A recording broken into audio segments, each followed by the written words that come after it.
अब हम लोगों ने जो कर्म के ऊपर लिया था, बाद में 2-3 दिन कोई नहीं थे, तो कर्म के ऊपर कोई प्रश्न था किसी का?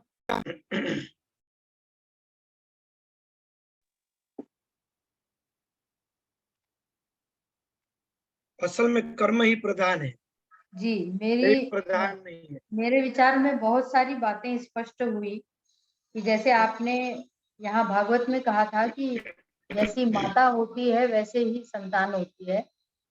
तो क्योंकि माता के रक्त से ही संतान का निर्माण होता है, इसलिए माता का रक्त अगर तामसिक होगा या उसके कर्म खराब होंगे तो वैसे ही संतान का निर्माण हो जाएगा। और हर जन्म में हम अपना जो कर्म आगे आगे आगे लेते जाते हैं, तो क्योंकि हम जो सोचते हैं और उससे जो हमारे अंदर जो स्राव पैदा होता है वो हमारे रक्त में मिल जाता है। तो हाँ, इसीलिए कहा गया है कि कुछ मत सोचो, निर्लिप्त होके अपना काम करो। हाँ, वही कोई कर्म भाव है, वही कर्म है। हम लोग जो चिंतन करते हैं, हमारे अंदर जो एक भावनाओं का वाइब्रेशन खड़ा होता है, उनसे हमारे शरीर के अंदर स्त्राव प्रकट होते हैं, और वो स्त्राव ही कर्म के रूप में हमारे लहू के अंदर ही रहते हैं, रक्त के अंदर।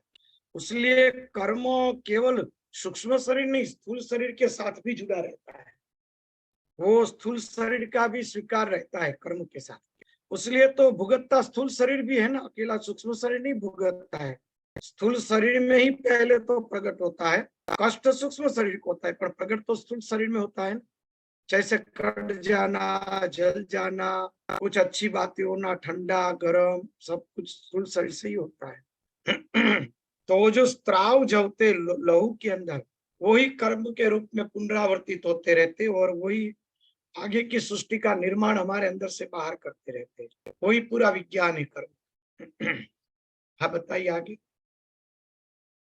आगे के जन्मों में जैसे हमारा मान लीजिए कोई जन्म होगा, तो हम अभी से व्यवस्था कर सकते हैं कि हम अच्छी माता के गर्भ से पैदा हों, ताकि हमारे कर्म कम हम कर सकते हैं ना, कि अच्छी माता के गर्भ से पैदा हो ताकि हमें एक पवित्र जीवन हमें मिले और ऐसा हाँ, वातावरण मिले।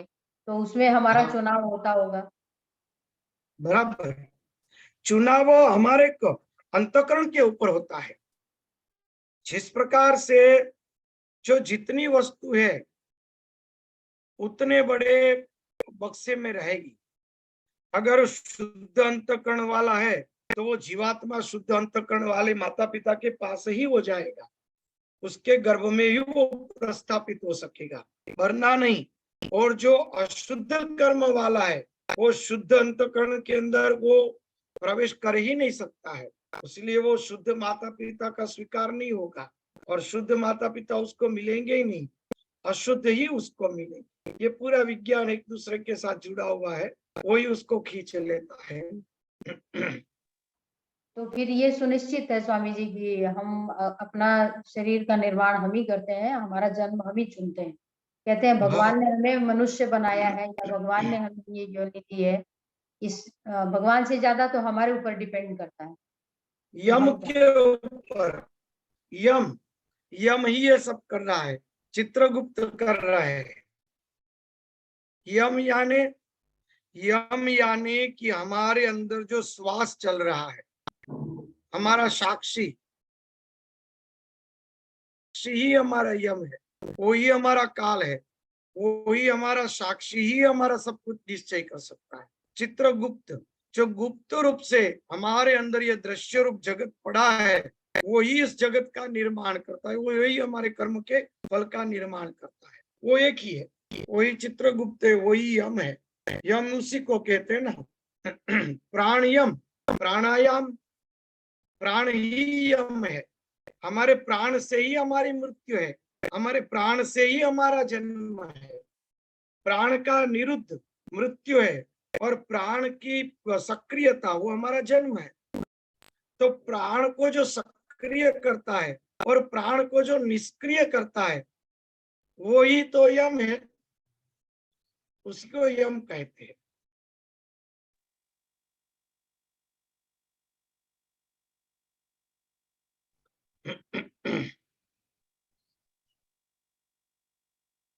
वो प्राण ही यम है, प्राण ही काल है, प्राण ही मृत्यु है।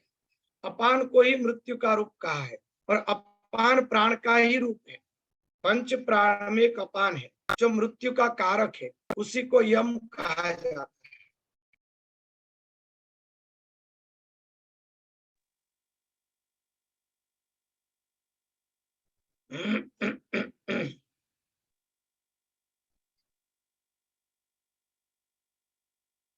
और कोई प्रश्न? चलो आगे अब लेते हैं तृतीय स्कंद 26वां अध्याय।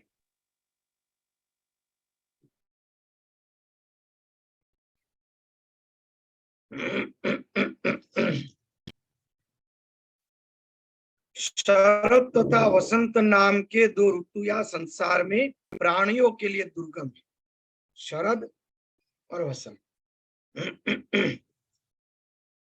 अतएव आत्म कल्याण के इच्छुक व्यक्ति को बड़े यत्न के साथ नवरात्रि व्रत करना चाहिए।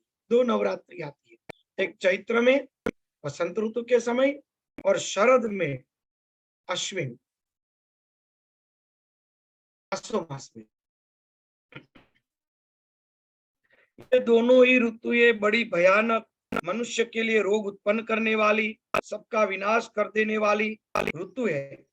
बुद्धिमान लोगों को शुभ चैत्र और अश्विन मास में भक्ति पूर्वक चंडी देवी का पूजन करता है।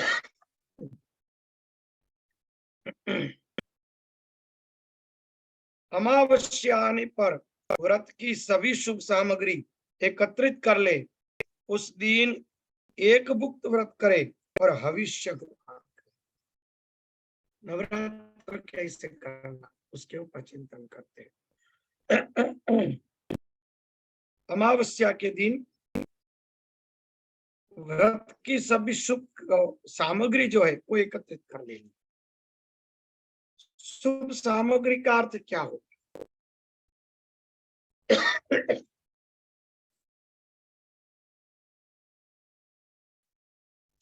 यानी कि हमारा आसान, हमारी माला, हमारे पवित्र रहने वाले वस्त्र, हमें जो कमरा वगैरह निश्चित किया उसकी सफाई, स्थान की सफाई, गोबर आदि लिपना।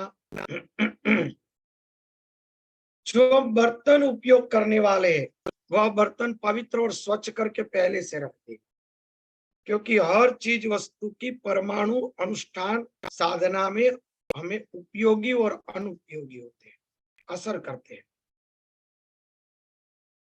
हम लोग चिल्लाते हैं कि छुआछूत क्या करना, ये छुआछूत डाल दी, हिंदू धर्म में तो कितनी बड़ी गड़बड़ी कर दी। तो डॉक्टर को कहो हम आज पिकनिक मनाने आए हैं, आपके ऑपरेशन थिएटर के अंदर हम भोजन करेंगे, कोई करने देगा? तो वहां भी क्यों छुआछूत करते हो?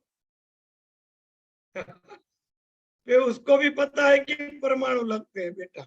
अरे तुम ऑपरेशन करते रहो, हम लोग नाश्ता पानी करेंगे। और उसके लिए क्या ऐसे ही कपड़े पहन के जाना है? क्या स्पिरिट से हाथ धोना है तो ही चलेगा, वरना क्या वो मर जाएगा अंदर? हाँ मर जाएगा भाई, देख लो। ऑपरेशन थिएटर में भी छुआछूत नहीं है तो क्या है? वो हमारे ऋषियों ने सोच के ही दिया है कि हर प्रकार की पवित्रता करके अनुष्ठान में बैठी है, ताकि दूसरे व्यक्तियों के परमाणु आपको स्पर्श न कर सके और आप जो अपनी ऊर्जा डेवलप करें उसका उपयोग कर सके, वो आपको डिस्टर्ब न करे। दूसरे व्यक्तियों के वाइब्रेशन, स्वच्छ वस्त्र, स्वच्छ बर्तन, किसी व्यक्ति का स्पर्श न करना आदि नियम रखना। शरीर के अंदर जो ऊर्जा उत्पन्न हो रही है उसको अपने शरीर में लंबे टाइम तक प्रस्थापित रखेंगे तो कुछ काम करेगी। आपके पास डायनेमा है, विद्युत उत्पन्न हो रहा है, मगर जितना उत्पन्न होता है उतना यूज हो जाता है, तो वो किस काम का? मगर डायनेमा से अगर विद्युत उत्पन्न हुआ, बैटरी चार्ज हो गई, तो जब भी आपको चाहिए तब दूसरे आप लैंप आदि उससे जला सकते हैं। तो उसी प्रकार से अपने शरीर में ऊर्जा को अर्जन करें। रखना चाहिए, ऊर्जा को स्थापित करके थोड़े समय के लिए रखना चाहिए, ताकि हमारे अंदर जो बनना है वो बन सके कुछ। तो उसके अंदर जो भी सामग्री एकत्रित करनी है वो कर लेंगे। दूसरा, अगर कोई विधि विधान करना है तो वैसे पुष्प है, हार है, जो भगवान के लिए इत्र आदि सुगंधित द्रव्य है, अबीर, गुलाल, कुमकुम, पवित्र जल, जो जो भी चाहिए वो सब एकत्रित कर लेना चाहिए।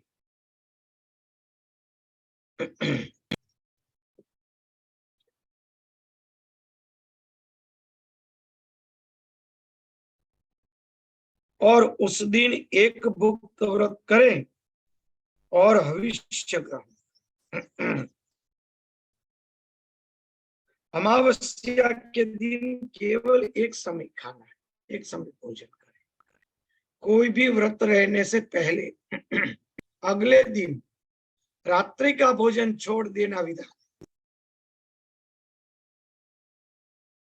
अगले दिन रात्रि का भोजन छोड़, तभी दूसरे दिन सुबह से आप भजन कर सकोगे, क्योंकि शरीर में तामस नहीं रहेगा। अगले दिन दोपहर को भोजन लिया, रात्रि को भोजन नहीं लिया, पेट एकदम स्वस्थ हो गया, हल्का हो गया। दूसरे दिन सुबह भजन में बैठ जाएंगे, बड़ी प्रसन्नता और आनंद रहेगा, भजन होगा। तो वो जो है एक भुक्त, यानी एक बार भोजन ले लो और फिर हविष्य ग्रहण करो, और बाद में जो आपको नवरात्रि करनी है उसमें हविष्य ग्रहण करें। बहुत अच्छी सोचने जैसी बात है। हम लोग उपवास करते हैं, हविष्य ग्रहण नहीं करते। उपवास का अर्थ ऐसा करते कि फलाहार लेना है, और फलाहार के अंदर कितनी बढ़िया बढ़िया चीजें का लिस्ट आ जाता है। वो फूल आहार है या फल आहार है वही पता नहीं चलता है। फुल डिश, फूल आहार, पेटिस होती है, 3-4 मिठाई होती है, बढ़िया बढ़िया पराठे होते हैं, कचुम्बर होती है, इतनी सारी चीजें होती है, खीर होती है, छाछ होती है, मट्ठा होता है, इतनी सारी चीजें होती है। फूल आहार होता है, फल आहार नहीं होता, फूल आहार। फिर इतना बढ़िया सा खाए कि आज भैया रामनवमी है, दोपहर को भगवान की आरती करने के बाद खाएंगे, वरना क्या है पेट में फिर गड़बड़ रहेगी, सो जाना पड़ेगा, भगवान की आरती में जाने का मन नहीं होगा। फूल आहार हो जाता है, फल आहार नहीं होता है। तो ये फलाहार करना, उसको कहते हैं हविष्यान। हविष्यान क्या है?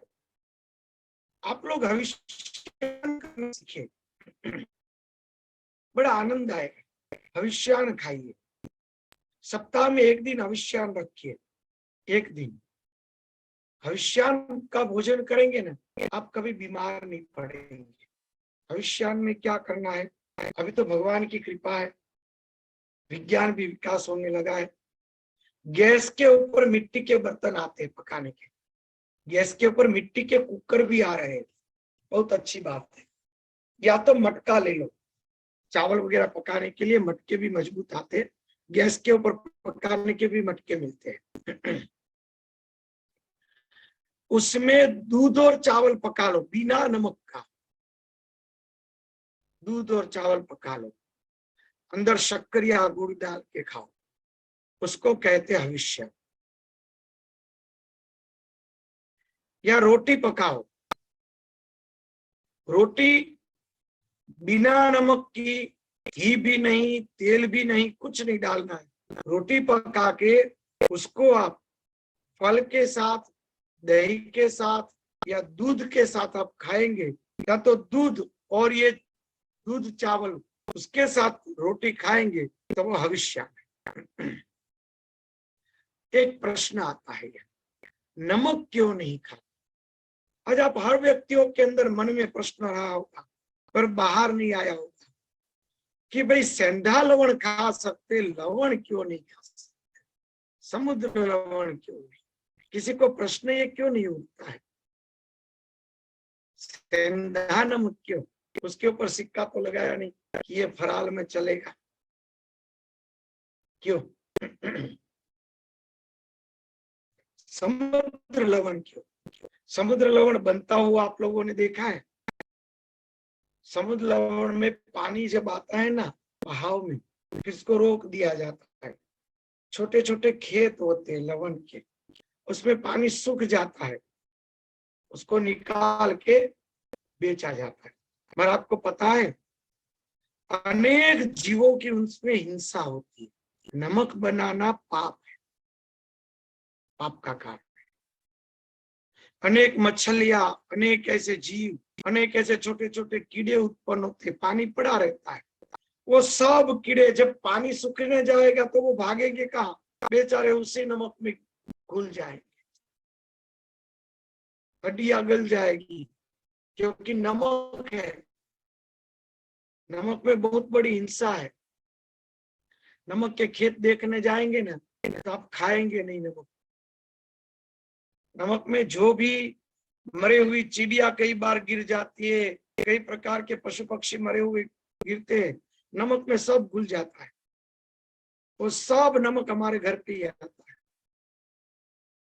उसीलिए नमक में हिंसा है, उसलिए नमक उपवास में नहीं चलता। दूसरा कोई कारण नहीं।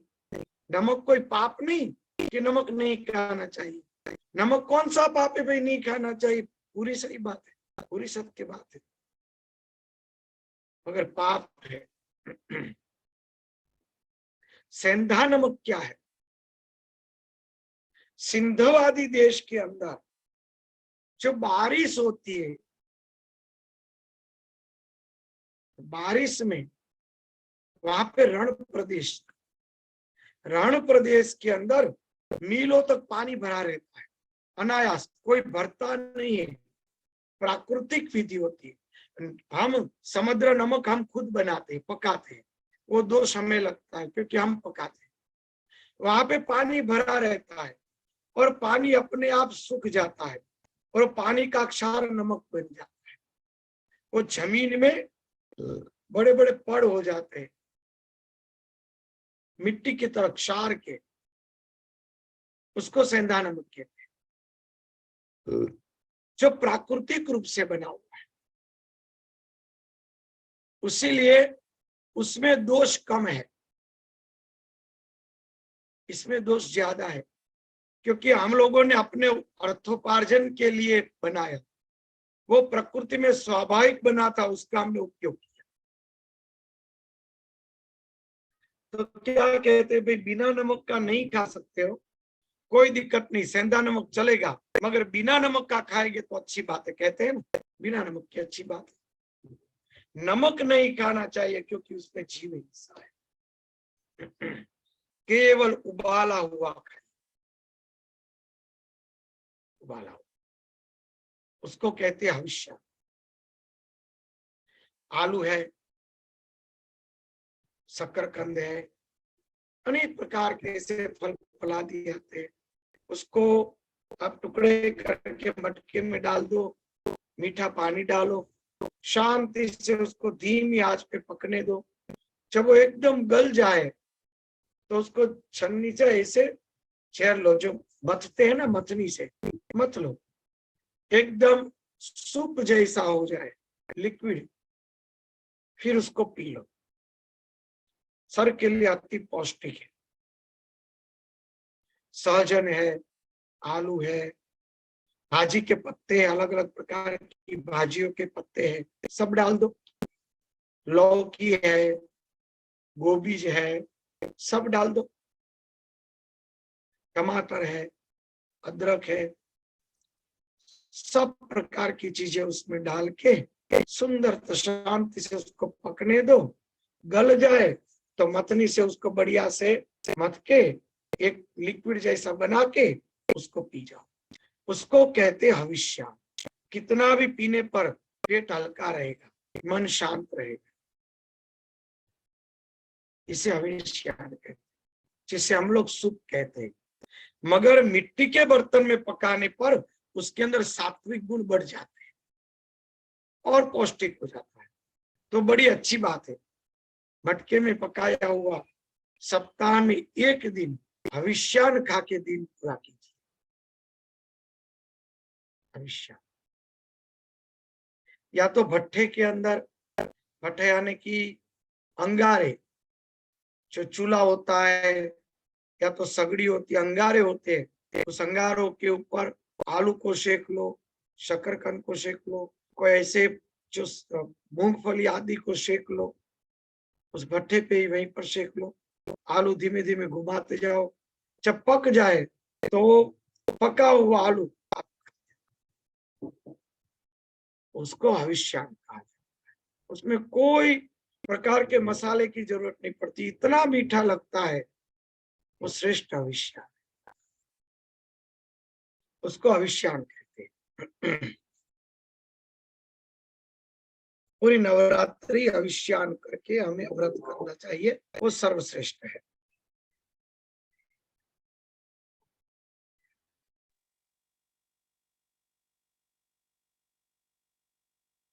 इसमें 16 हाथ का ध्वज और मंडप का निर्माण करने को कहा है, मगर अभी तो देश काल परिस्थिति, जो जहां रह रहे उसी में काम चलाना है, तो आज तो यहाँ काम नहीं लग रहा है। उसके ऊपर सफेद मिट्टी और गोबर से लिप दे, मंडप के बीच में सुंदर चौरस वेदी बनाए,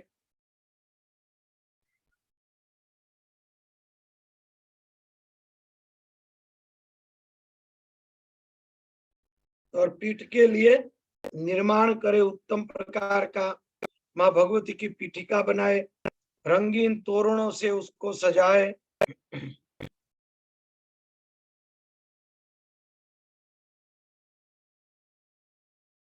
और जो ब्राह्मण वेद वेदांग के पारंगत है, सदाचारी है, देवी के तत्वों को जानने वाले और संयमी है, ऐसे ब्राह्मणों के द्वारा प्रतिदिन माँ भगवती का पूजन करवाई, भगवती के गुणानुवादों का गान सुनिए, कथा सुनिए।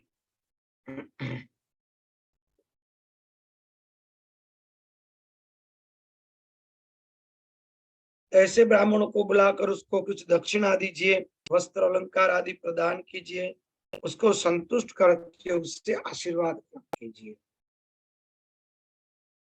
उसमें 9, 5 और 3 इस प्रकार से आपको ब्राह्मण लाना चाहिए।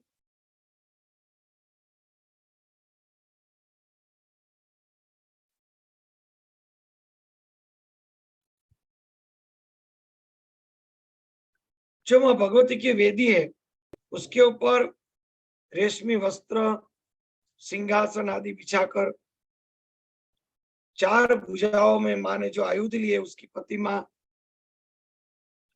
उसको रत्नमय आभूषणों से श्रृंगार कीजिए, अलंकृत कीजिए, दिव्य वस्त्र पहनाइए। ऐसे शुभ लक्षण संपन्न सौम्य आकृति को स्वीकार करना चाहिए।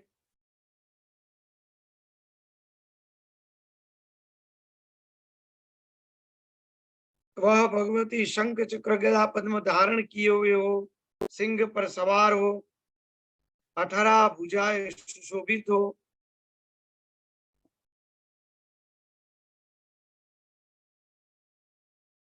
अथवा तो 18 भुजा वाली भगवती की पूजा करनी चाहिए।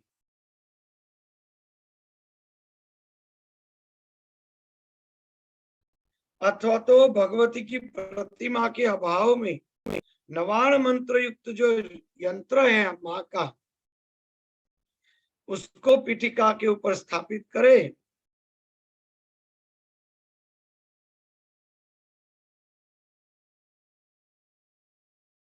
और पीठ पूजा के लिए पीठ पर कलश की भी स्थापना करे, कुंभ स्थापन करे।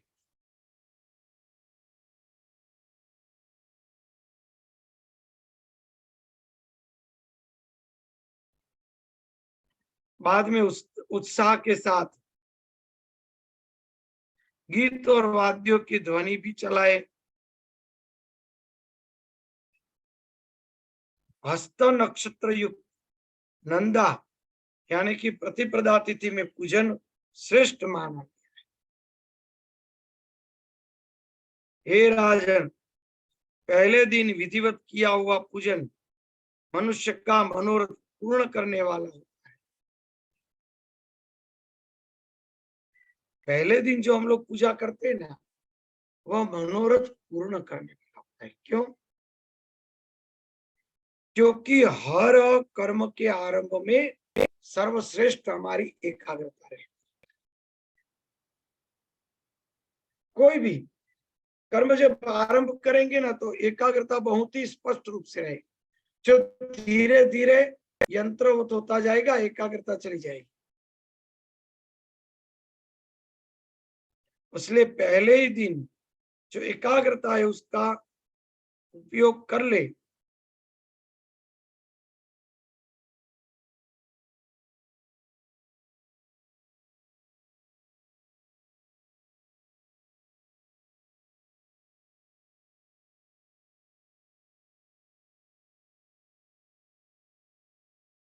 पूजा के लिए पास में कलश भी स्थापन करे। कलश पंच पल्लव युक्त वैदिक मंत्रों से भलीभांति संस्कृत उत्तम तीर्थ के जल से परिपूर्ण सुवर्ण या तो पंचरत्न में होना चाहिए। देश काल परिस्थिति के अनुसार न सुवर्ण न पंचरत्न, तभी तांबा है, पीतल है, जर्मन है, कोई भी ले सकते हैं। हाँ, प्रश्न पूछिए। स्वामी जी, अभी आपने बताया कि पहले दिन की पूजा जो होती है वो एकाग्रता उसमें, और ऐसा होता है कि हम कोई भी संकल्प लेते हैं ना, तो शुरुआत में बड़े एकाग्र होके बहुत अच्छे से करते रहते हैं, फिर धीरे धीरे उसमें ढिलाई आने लग जाती है। कभी भी होता है, मेरे साथ तो होता है ऐसा कि मैं सोचती हूँ ये कर लूंगी, और बहुत पहले दिन तो खूब, और फिर धीरे धीरे जैसे काम खत्म करना है, या कई बार ऐसे होता है कि उतनी एकाग्रता नहीं रह पाती, उतना वो भाव नहीं बनता। उसके ऊपर कुछ विस्तार कीजिए स्वामी। हाँ, पहले दिन एकाग्रता जो है ना, जिज्ञासा की है। जिज्ञासा के कारण, जिज्ञासा के कारण जो एकाग्रता उत्पन्न होती है, तो उसको ज्यादा डाइवर्ट कर दे, उसका ज्यादा उपयोग कर ले पहले दिन, क्योंकि पता है कि थोड़े दिन में धीमे धीमे कम हो जाएगी, स्वाभाविक है।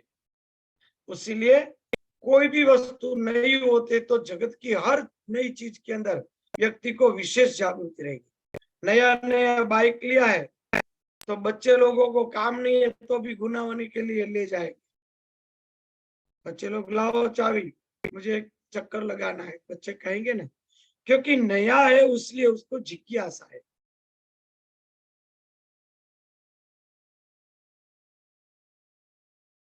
तो जो प्रथम है, नया नया शुरू हुआ है, तब व्यक्ति को एक जिज्ञासा, एक विशेष आनंद अंदर से प्राप्त हो जाता है। तो पहले दिन बड़े निष्ठा से भजन कर लिया, तो उन भजन के प्रताप से दूसरे दिन जो उसको आधा आनंद आने वाला था, उसके बदले पूरा आनंद अपने आप दूसरे दिनों के लिए आनंद प्रकट होता है निष्ठा से।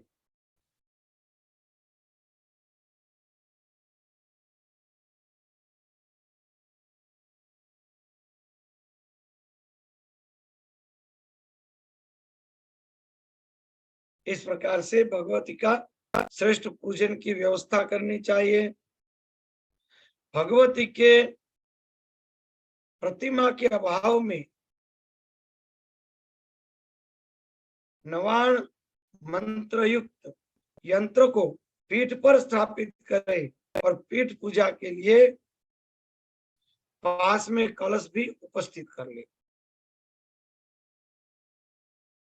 वह कलश पंच पल्लव युक्त वैदिक मंत्र से परिपाटी संस्कृत उत्तम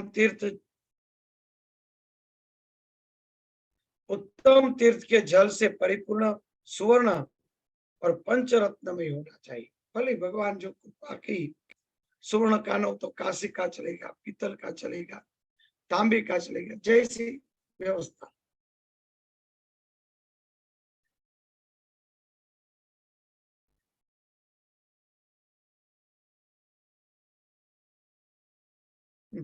एक हमारे भगत थे, ये बात पढ़ने में आई थी दूसरी जगह, तो वो हंसा रहे थे, रघु जी थे, कि अगर सोने का कलश ही घर में पड़ा होता तो बेच के एक नई फैक्ट्री न उठा लेते, वहां न बैठ जाते, अनुष्ठान में क्यों बैठते। एक बिजनेस ही खड़ा कर लेते। ये कुछ रहा नहीं, इसलिए तो अनुष्ठान का सोच रहे हैं। ये तो एक आनंद की बात है। एक हमारे रमू जी भक्त वो कह रहे थे एक बार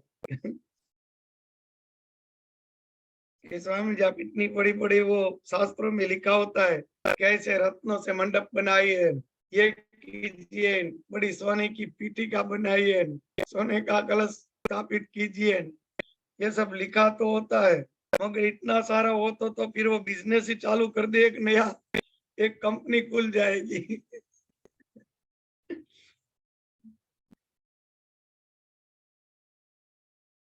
तो वह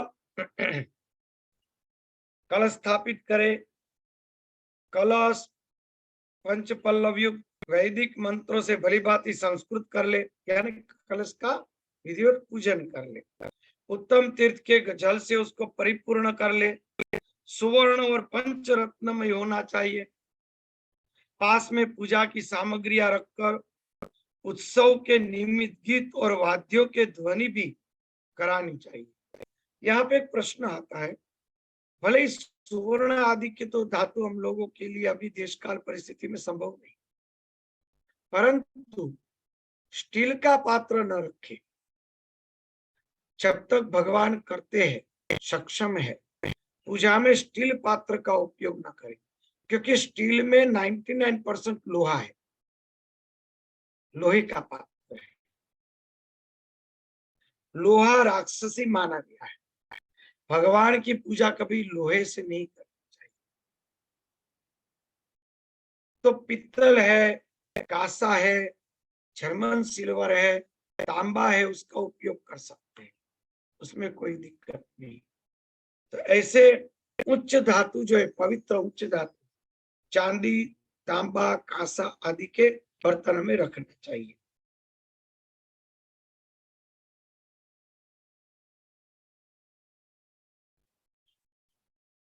पूजा की सब सामग्रियां रखकर उत्सव के निमित्त गीत और वाद्यों की ध्वनि भी करानी चाहिए। हस्त नक्षत्र युक्त नंदा यानी कि प्रतिप्रदा तिथि में पूजन श्रेष्ठ माना। हस्त नक्षत्र युक्त नक्षत्र में हस्त नक्षत्र हो तो श्रेष्ठ पूजा मानी गई है। पहले दिन विधिवत किया हुआ पूजन मनुष्य का मनोरथ पूर्ण करने वाला है।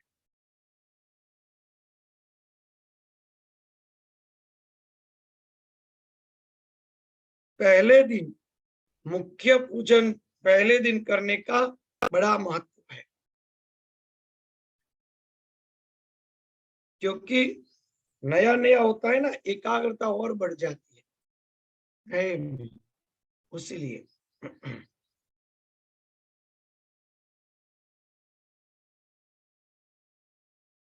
सबसे पहले उपवास व्रत, एक भुक्त व्रत या तो नक्त व्रत करने में किसी एक व्रत के द्वारा नियम करने से पश्चात ही पूजा की शुरुआत करनी चाहिए। उपवास, एक भुक्त और नक्त। उपवास यानी कि हविष्यान आदि खाना, केवल हविष्या खान के रहना। एक भुक्त केवल हविष्यान खान के हम नहीं रह सकते, तो क्या करना है, तो एक समय सामान्य भोजन कर लो, दोपहर को या सुबह, बस फिर खत्म।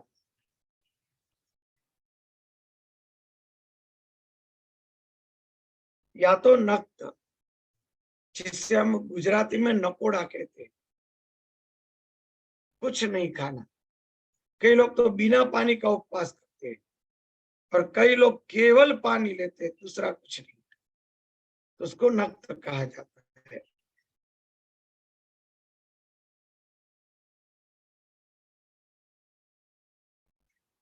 किसी एक नियम का हमें पालन करना है, पश्चात पूजा करनी का पूरे दिन अविश्राम लीजिए, केवल एक बार या तो भोजन कीजिए या तो फिर संपूर्ण उपवास रख के नक्त और केवल पानी या तो पानी भी छोड़ के आप कर सकते हैं।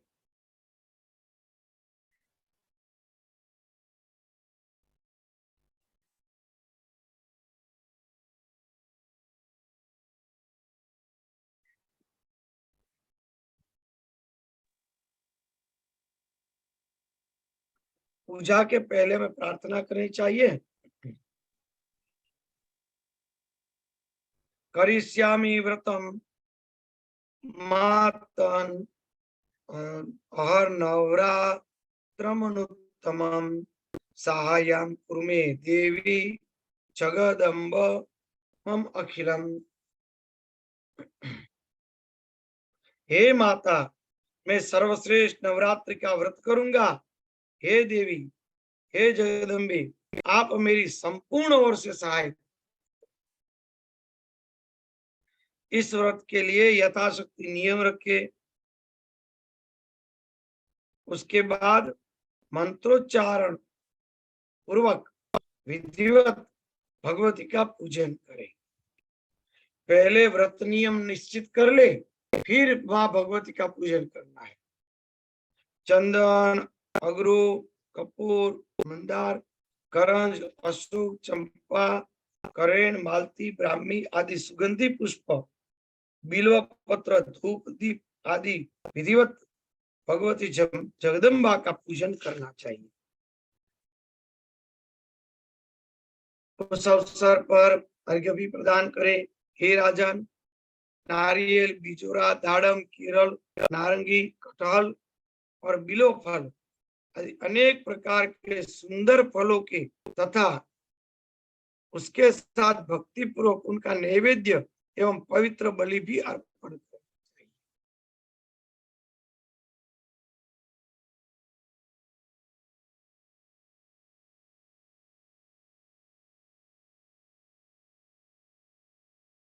पवित्र बलि शब्द रखा है। बलि का अर्थ क्या होता है, थोड़ा समझे।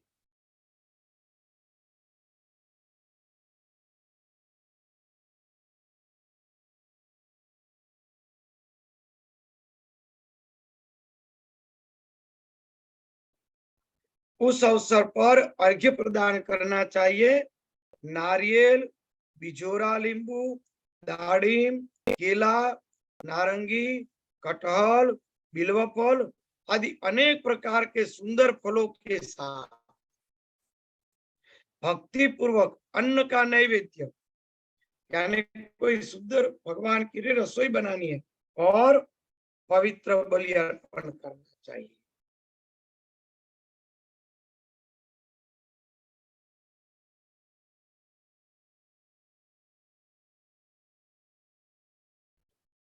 बलि क्या है? बलि यानी बल।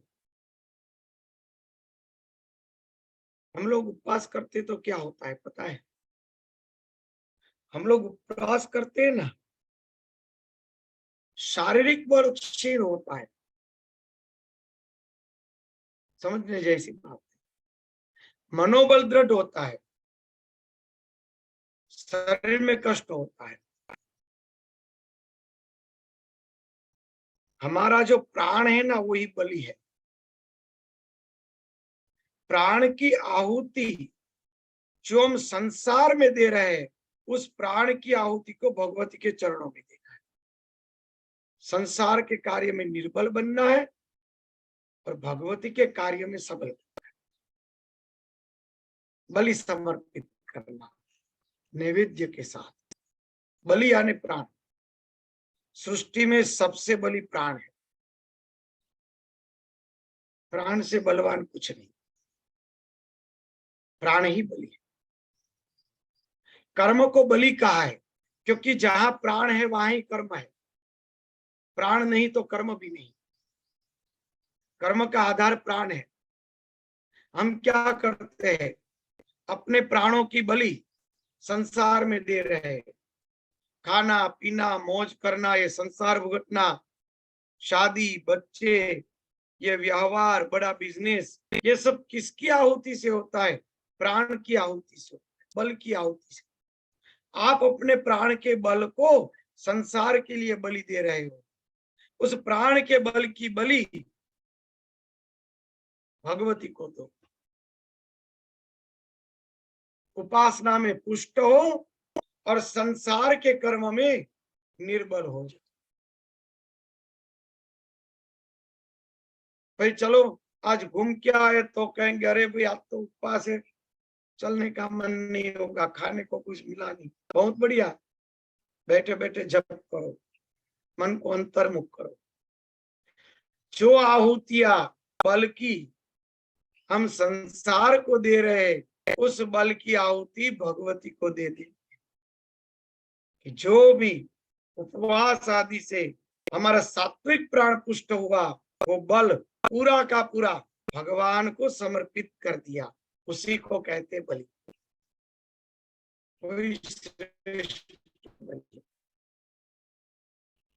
आपका जितना भी सामर्थ्य ना, पूरे सामर्थ्य से भजन कर लो। सामान्य भाषा में उसका बलि। जितना भी आपका सामर्थ्य है, वह सामर्थ्य परमात्मा की प्राप्ति में जोड़ दो, उसको कहते बलि। बराबर है ना? बलि वही बलि है। माँ को बलि देना है, बलिदान देना है। पशु की यानी पाशवी भाव, वो प्राण ही पशु है। प्राण रूपी पशु को समर्पित कर दो भगवती के लिए।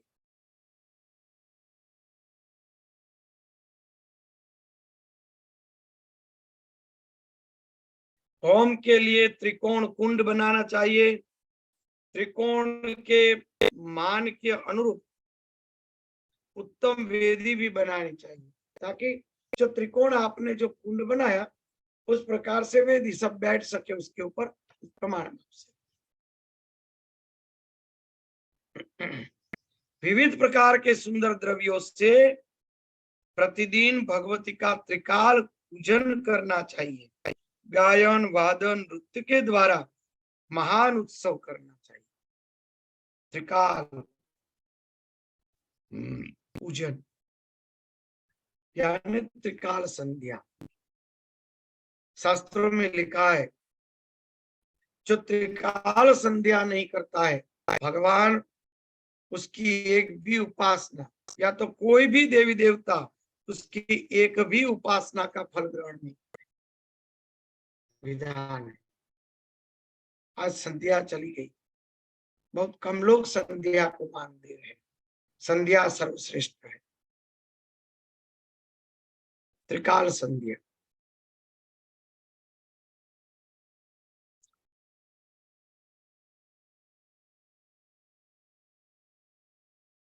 त्रिकाल संध्या के दो अर्थ होते हैं।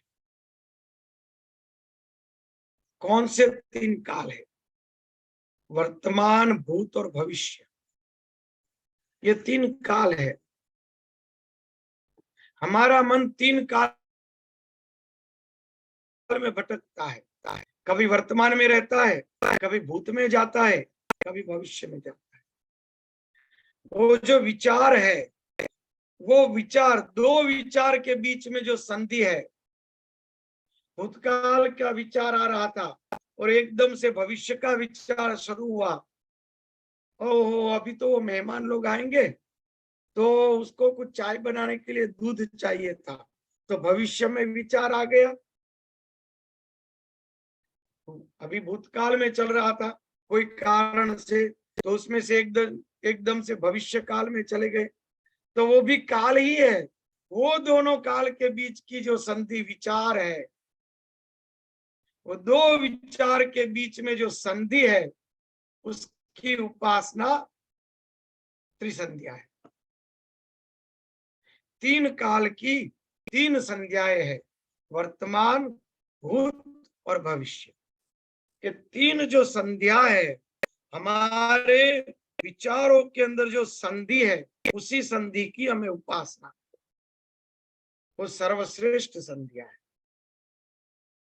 अगर वो संध्या न कर सको तो दिन के 3 काल है, उनकी भी संध्या कर लो, वो भी श्रेष्ठ है।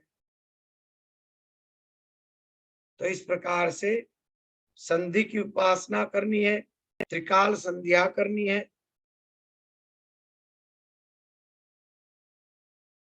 तथा त्रिकाल पूजन करना, यानी भूतकाल रूपी विचार भी भगवती के रूपी हो, वर्तमान काल के विचार भी सब भगवती के ही रूप हो, और भविष्य के विचार भी केवल भगवती स्वरूप ही हो। तो ये तीनों के तीनों काल भगवती की आपकी उपासना होगी। जो भी भूतकाल के विचार आए, केवल भगवती के विचार आए। गत वर्ष में हम लोगों ने पूजा की थी, कितना आनंद आ रहा, कितना बढ़िया माँ का यज्ञ किया था। रोज नित्य प्रति ध्यान में बैठ जाते थे, नित्य रोज जप करते थे, कितना आनंद आता था। भूतकाल में भी आपने भगवती का ही चिंतन किया तो एक काल का पूजन हो गया।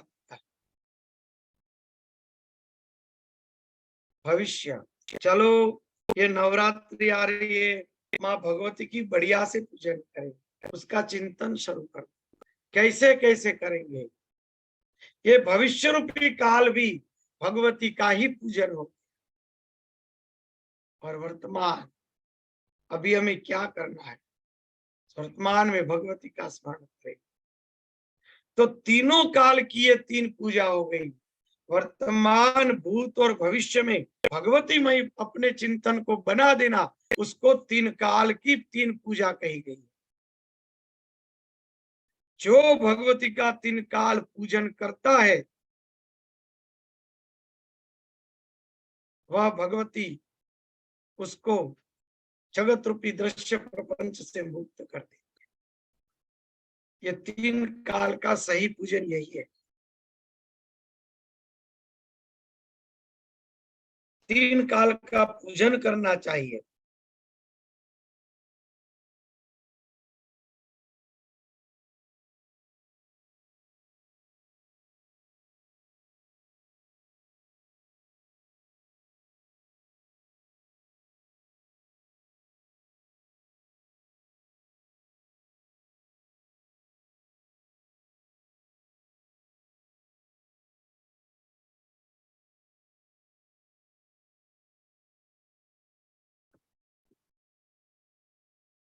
इसमें मंत्र है, बहुत ही बढ़िया है, सुनिए।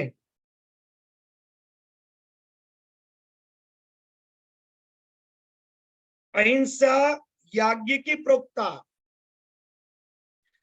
अहिंसा याज्ञ की प्रोक्ता, सर्वशास्त्र विनिर्णय देवतार्थे विसृष्टानाम पशुनाम स्वर्गति ध्रुवा।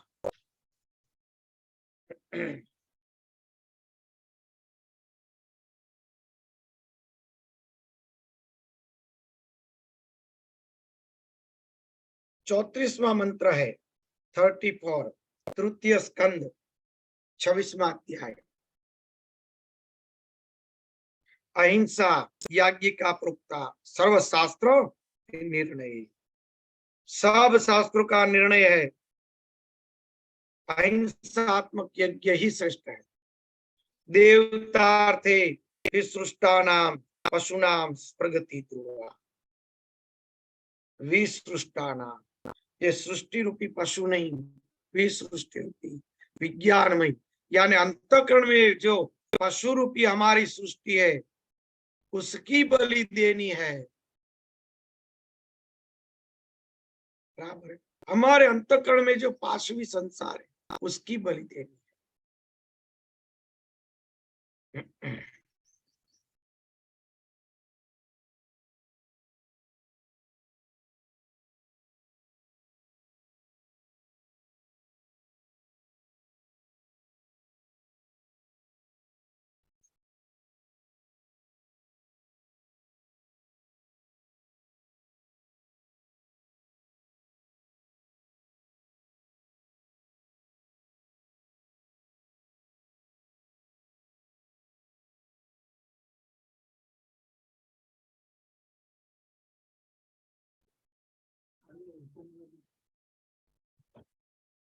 देखो, इसमें पशु बलि का पूरा विधान दिया है, इसमें संक्षिप्त करके इसमें भाषांतर दिया ही।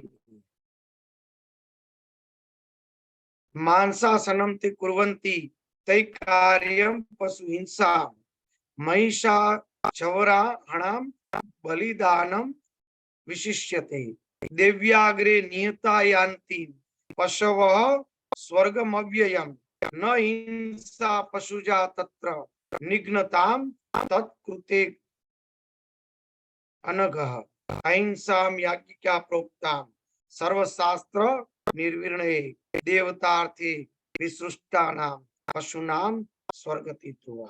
इनका अर्थ इसमें नहीं दिया गया है, पर असल में सही में पशु बलि सात्विक वृत्ति वालों के लिए पाशवी वृत्ति का भगवान को अर्पण करना वही श्रेष्ठ है। मांस का भक्षण करना, मांस यानी जीवा, तंत्र में कहा है मांस का भक्षण करना। हमारी जीवा होती है ना, वो मांस है, उसमें हड्डी नहीं है, जीवा में हड्डी नहीं है। जीवा को योगी खेचरी मुद्रा में निगल जाता है, अपने अंदर कपाल कुहर में ले जाता है, उसी को शास्त्र में मांस भक्षण कहा गया है। वही मांस भक्षण, जीवा मांस है, उसी का भक्षण करना, ये समाधि भाषा है तंत्र के अंदर, तो वही मांस भक्षण है। तो ये जो है अमुक मंत्रों का यहाँ पे अर्थ नहीं लिया गया, सीधे ही आगे ले लिया इन्होंने। नित्य भूमि पर सोए, वस्त्र आभूषण तथा अमृत के सदृश दिव्य भोजन आदि से कुमारी कन्याओं का पूजन करें। नित्य भूमि पर सोना चाहिए, वस्त्र आभूषण और अमृत सदृश दिव्य भोजन से कुमारिकाओं को भोजन करा के उसका पूजन करना चाहिए। चलो 37 मंत्र है, 37।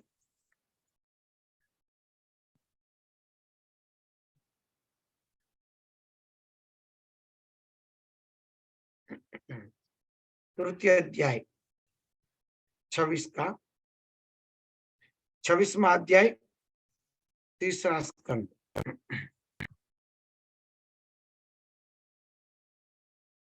चलो, इसमें किसी का प्रश्न है कोई?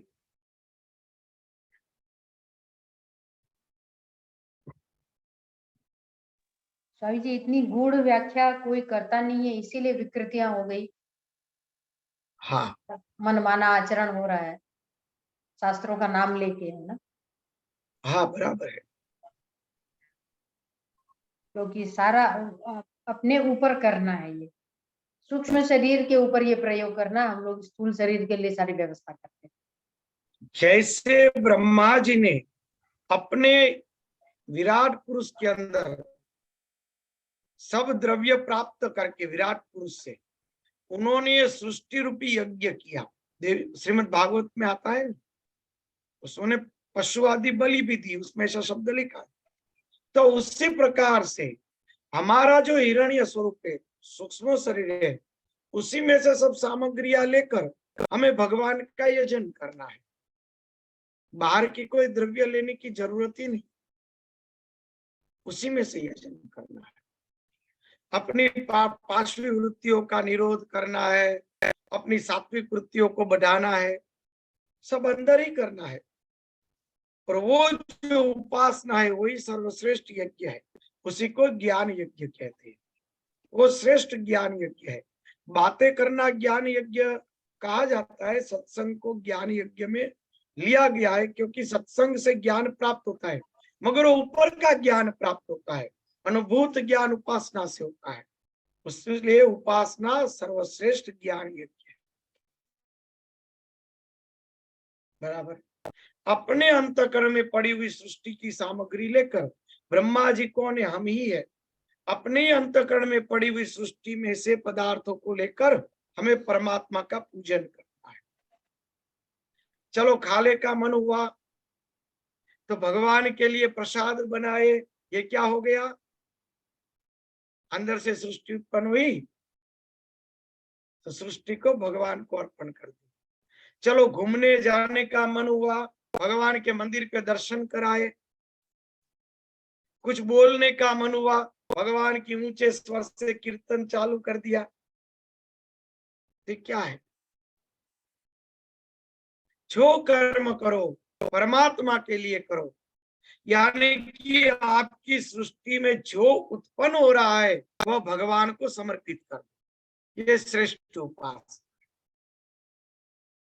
ब्रह्मा जी ने वही किया, इसलिए ब्रह्मा जी पूरी सृष्टि बनाने के बावजूद भी लिप्त नहीं होते, और हम छोटे से घर को प्रकट करते हैं फिर भी हम अनेक जन्मों के लिए लिप्त हो जाते हैं। क्योंकि ब्रह्मा जी ने क्या किया? विराट पुरुष में से सब पदार्थों को प्राप्त करके भगवान का यजन किया।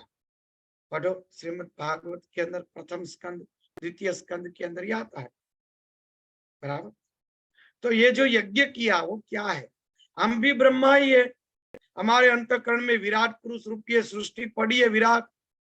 वो जो विराट सृष्टि हमारे अंदर पड़ी है, जो बार बार हमें बाहर दिखा रही है, उस सृष्टि को भगवत में बना दो। यानी कि आपके अंदर जो वृत्ति उत्पन्न हो रही है उस वृत्तियों की भगवान में आहुति दे दो। खाने का मन हुआ, उस वृत्ति की आहुति दे दो, भगवान के लिए पकाएंगे। घूमने का मन हुआ, हम भगवान के लिए ही भगवान के मंदिर में जाएंगे। बातें करने का मन हुआ, हम भगवान का कीर्तन ही गाएंगे। हमें स्पर्श करने का मन हुआ, भगवान के चरणों को ही स्पर्श करेंगे। हमें बढ़िया सी सुगंध लेनी है, भगवान के चरणों में पड़े हुए पुष्प की और तुलसी आदि की दिव्य सुगंध प्राप्त करेंगे। तो क्या हुआ? आपके अंतःकरण की सृष्टि को आपने भगवान में समर्पित कर दिया। यानी वो यज्ञ है जो ब्रह्मा जी ने किया था, वो यज्ञ हम करेंगे। सृष्टि के विस्तार होने के बावजूद भी वह सृष्टि में लिप्त नहीं होगी, बंधन रूप नहीं होगी।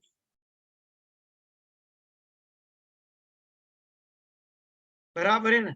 इसी को यज्ञ कहा जाता है और उसी को बलि कहा जाता है। यही बलि है।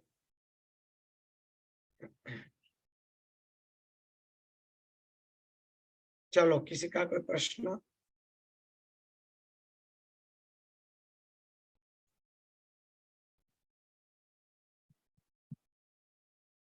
चलो हरिओम। प्रणाम प्रणाम स्वामी जी।